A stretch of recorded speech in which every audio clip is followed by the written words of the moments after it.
السلام عليكم ورحمة الله تعالى وبركاته. مرحبا بكم في فيديو جديد. الفيديو تاع اليوم جبت لكم فكرة عشاء والغداء اقتصادية وبنينة، خاصة للأشخاص اللي يحبوا طواجن تاع الفرن. وطبقنا نهار اليوم عبارة على جراتان بوازي بطريقة سهلة وبسيطة، وراح نرفقها بسوب البطاطا.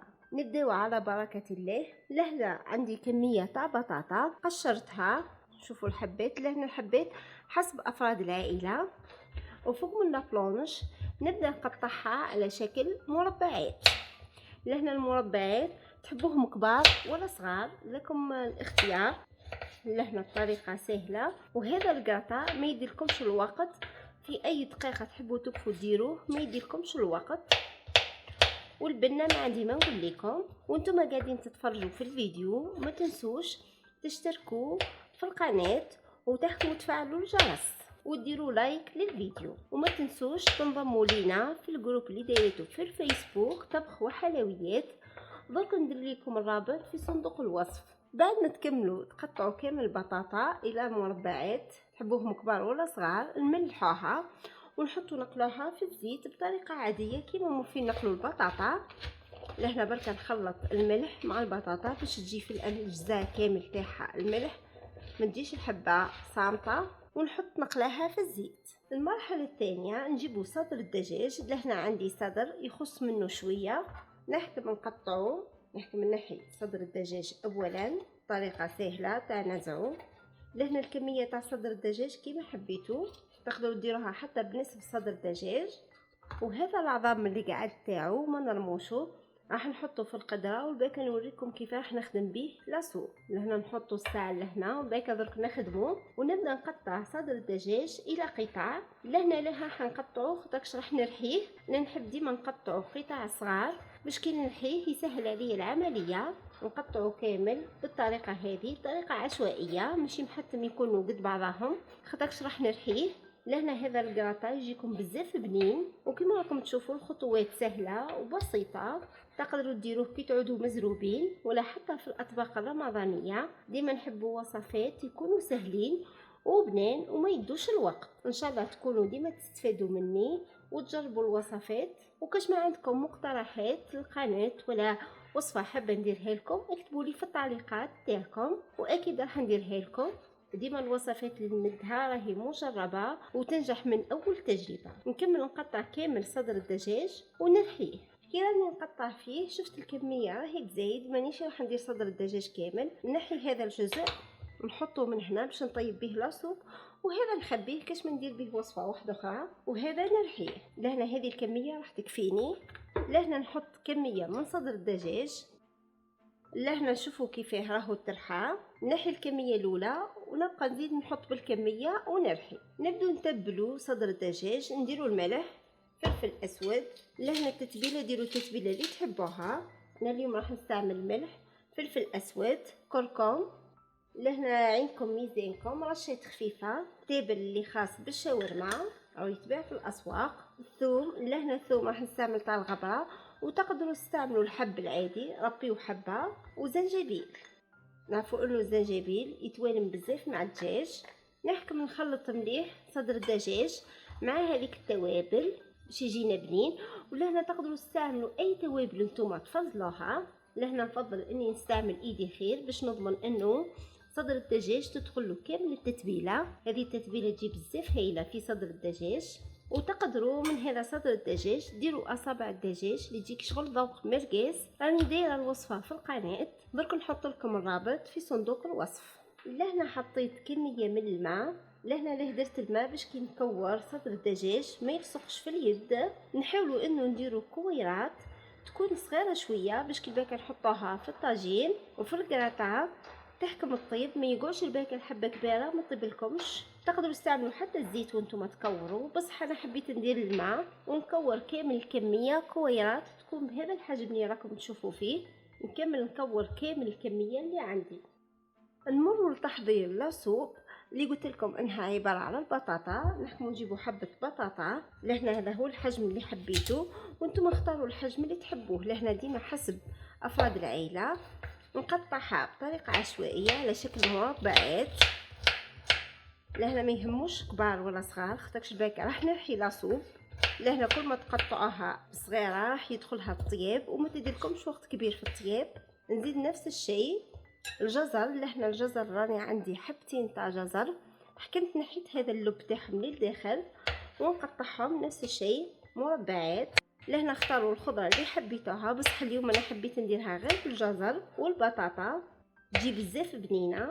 ميم حتى الطريقه تاعها سهله وما تديلكمش وقت كبير. كي ديما نديرو كراطان لازمنا ديما نطفوه بسوب. لهنا ليا لا سوب تجي بزاف هايله مع البطاطا اللي درناها في الكوشه.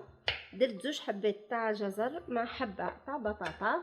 لهنا نفرخها في القدر، نزيد نقطع حبه تاع بصل. لهنا نزيد نحطها على باقي المكونات. وهذه لاصوب تجي بزاف فكره هايله لهذا العظم تاع صدر الدجاج. نضيفوا له 2 ملاعق تاع زيت ونحطهم على النار ونخليها حتى تتقلى. هذه هي المرحله الاولى ونرجع نكمل باقي الوصفه معكم. لهنا البطاطا كي طابت حطيتها في هذا المول الزجاجي. نتوما اختاروا اي مول تحبوا حتى على شكل دائري. ونبدا نحط فوق منه الكويرات هذوكم تاع صدر الدجاج. لهنا انا حبيت حجم عائلي وتقدروا ديروا حتى في قوالب فرديه، يبقى الاختيار لكم. لهنا بعد ما تقلت الخضره البطاطا والجزر نضيفوا كميه الملح، نضيفوا عليها الفلفل الاسود. لهنا هذا لاصوب راه ما يديش خلاص لي زيبيس، ملح وفلفل اسود والقليل من التابل. ماهيش كميه كبيره راح نستعملها، كميه هذه هي تكفي. دركا راح نزيد نرجعها تتقلى. كي نشوفها تقلات نحكم نمرقها بالماء يكون سخون ونضيف لها الفلفل الاحمر هذا الحار تحبوا تستعملوه ولا ما تستعملوشو، والرند. وندير بقع عطريه عباره على دبشه والقليل من الكرافس ونخليها حتى تطيب. في هذه المرحله نجيبوا قطعه تاع جبن، اختاروا اي جبن نتوما تحبوه. انا اليوم عندي تاع الميزان، لذا راح نستعمل تاع الميزان. راح نقطعوا قطع تكون صغيره مربعات ونوزعها عبر كامل البلا. تقدروا تستعملوا حتى الجبن تاع المثلثات لكم انتم الاختيار. درك نمروا للصلصه اللي راح نديرها للكراتان تاع البوازي. لهنا عندي 2 بيضات في هذه الريسيبيون، ندير ليهم رشه تاع ملح فلفل اسود. هذه الصلصه تجي بزاف هايله وتجيب الذوق تاع البوازي. نحكم نضربها مليح. لهنا نحتاجو غير 2 بيضات بركه. كي تشوفوا انه انسجم في هذه المرحله نبدو نضيفوا باقي المكونات. نجيبوا القطعه تاع الجبن.